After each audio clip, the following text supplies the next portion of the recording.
Au nom de Dieu, le tout miséricordieux, le très miséricordieux, que la paix de Dieu et son salut soient sur l'ensemble des messagers. Que la paix de Dieu soit sur vous, chers cheminants.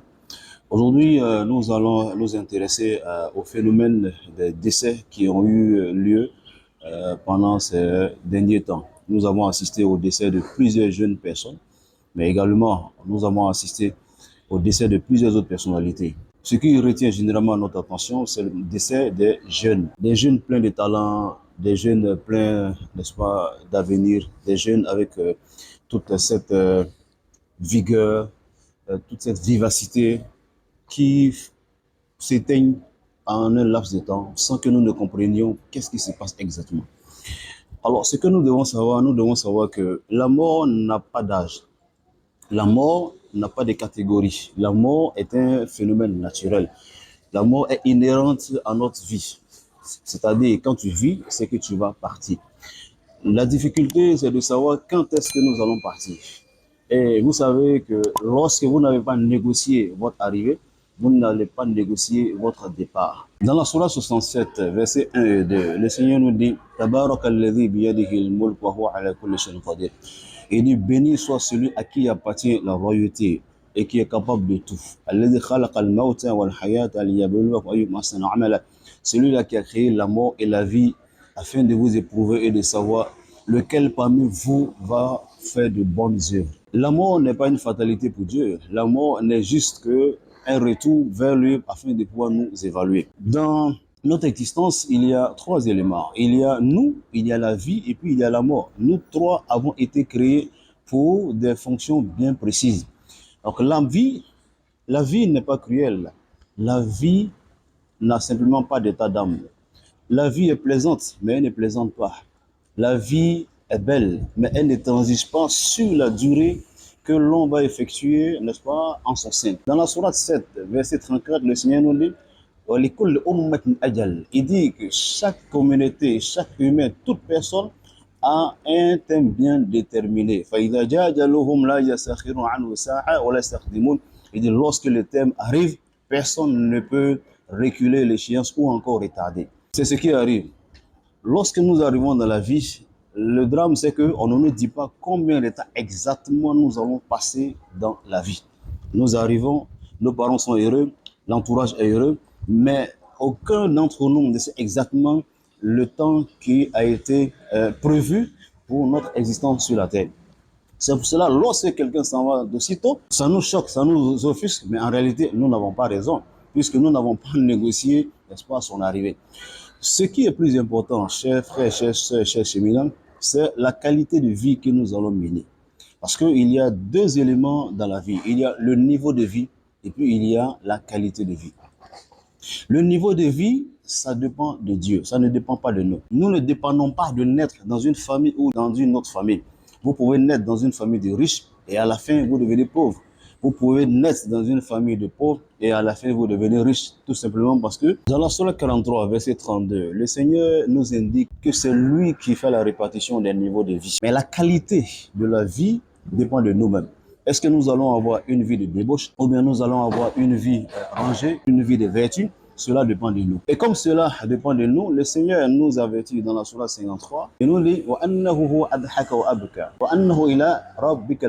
il dit sachez que votre retour est vers votre Seigneur. Et sachez que c'est lui qui vous fait sourire et c'est lui qui vous fait pleurer. Pour revenir à la vie, nous devons savoir que la vie n'est pas mauvaise.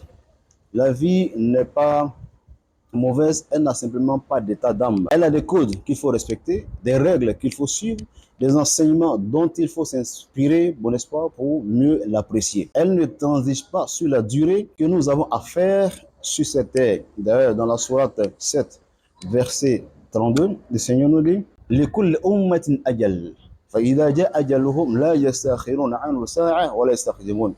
Il dit chaque communauté, chaque personne a un temps bien déterminé.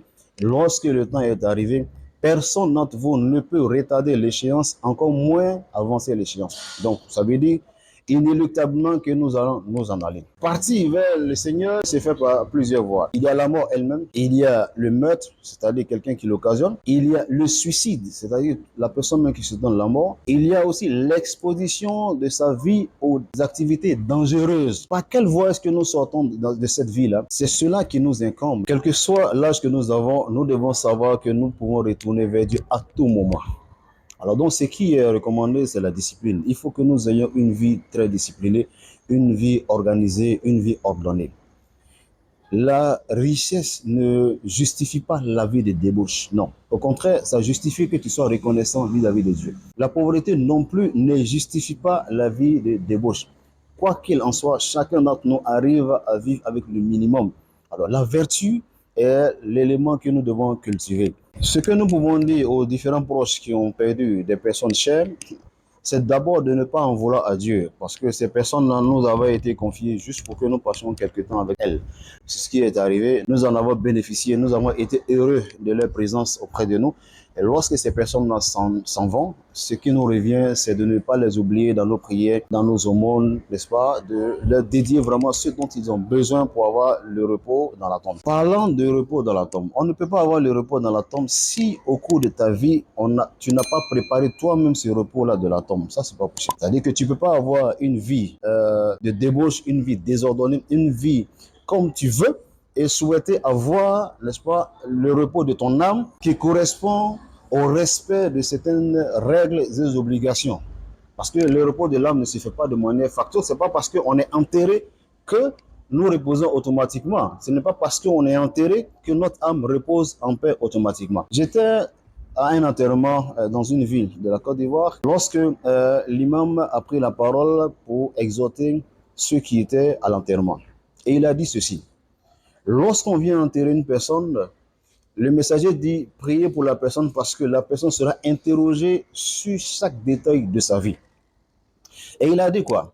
Il dit nous savons quand est-ce que l'interrogation commence, mais nous ne savons pas quand est-ce que cela finit. Et il a pris un exemple d'une personne qui est dans cette ville dont le frère était décédé il y avait plus de 10 ans. Donc plus de 10 ans après, son frère vient, comme on appelle, à ce dernier en songe, lui dit enfin, c'est maintenant que l'interrogatoire est fini dans la tombe. Alors, ce qui veut dire que lorsque nous allons dans la tombe, comme le Seigneur nous l'a dit, il dit tout ce que vous faites est inscrit. Et vous serez interrogé au sujet de tout ce que vous avez fait. Mais c'est normal. Lorsqu'on te confie quelque chose, il faut rendre compte. Lorsque Dieu nous a confié la vie, nous allons obligatoirement rendre compte de cette vie. Qu'est-ce que nous avons fait de cette vie? Et le messager nous dit, il dit, lorsque nous allons nous réveiller des tombes, il y a 4 questions auxquelles nous allons répondre. Il dit, qu'est-ce que tu as fait de ta jeunesse et qu'est-ce que tu as fait de ta vie? Donc, ces 2 interrogations sont primordiales. Donc, lorsque Dieu nous accorde un temps de vie, que ce soit 14 ans, que ce soit 15 ans, que ce soit 20 ans, que ce soit 30 ans, que ce soit 70 ans, quelle qualité de vie nous avons eue est important pour répondre à ces genres de questions lorsque nous serons dans la tombe. Ça, c'est très important. Lorsque le Seigneur nous accorde les moyens, qu'est-ce que nous en avons fait? Cela aussi est important pour répondre aux différentes questions que nous allons avoir dans la tombe. C'est pour ça que j'interpelle, n'est-ce pas, la jeunesse, surtout en ces fins d'année-là, de faire très très attention à vos comportements, de faire très attention à ce que vous faites. Ne pensez pas que la liberté vous donne tout. Hein? Non. Au-delà de la liberté, il y a de la responsabilité. N'oubliez pas que la vie n'est pas tendre, la vie est équitable, la vie est juste. La vie met tout le monde en face du résultat de ses actions. Sur ce, je vous exhorte, comme le Seigneur nous le dit dans le Coran, il dit dans la Surah 53, verset 43 et suivant, il dit sachez que c'est vers lui que vous allez tous retourner.